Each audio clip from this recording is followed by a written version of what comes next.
we've seen pretty much everybody come through already, except for Amir. Have you had any reports post-surgery on him and where he's at? Yeah. Him coming off of surgery, we actually had a better opportunity there to have some direct contact with him throughout the lockout. It was done doctor to doctor or doctor to physical therapist. And all the reports were he was moving along. The additional time was really beneficial for him and for us. He is ready to play basketball. He played in an exhibition game a few weeks back. Reports out of that were fairly good. We spoke to his agent actually this morning about something else and brought up the situation with Amir. We talked about it. Obviously, we want to see him face-to-face. He'll be in, I believe, tomorrow afternoon, and we'll know something more about his status then. But all the reports thus far have been that he's ready to play and things are going well. I think Leandro's the last guy that has not come in, but he's been playing. Oh, is he? Okay. I've been on the phone upstairs. So. More questions? You've mentioned maybe not to expect a splashy move in free agency. How does that affect what everybody's expecting will be the amnesty clause and your use of it? Again, that's something that's being contemplated in the CBA. I don't know if I can dive into it too much, but I can tell you that it's highly unlikely that if it comes out in its form that we're currently discussing, that we will use the amnesty provision this year. Ryan, as a rebuilding team or as a building team, how do you define success this season? What would make this a successful season for the Raptors? It's catching on, huh? That's first building season. It's a building season.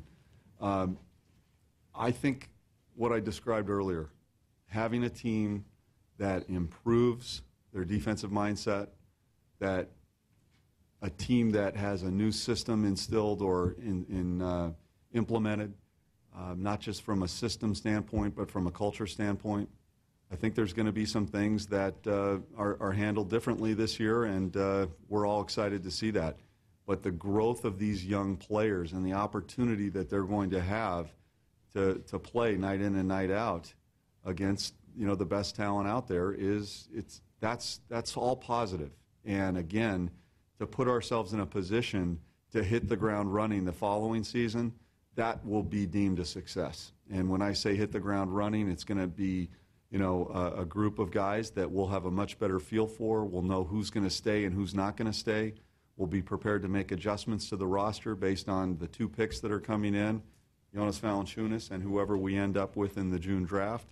And then we'll have some free agency flexibility, or that flexibility can be used to acquire pieces to, again, hit the ground running. So I think success this season will be, again, continued growth and development of these young players, hopefully maybe a blossoming or a breakthrough season out of somebody, and those are always exciting things to see and witness.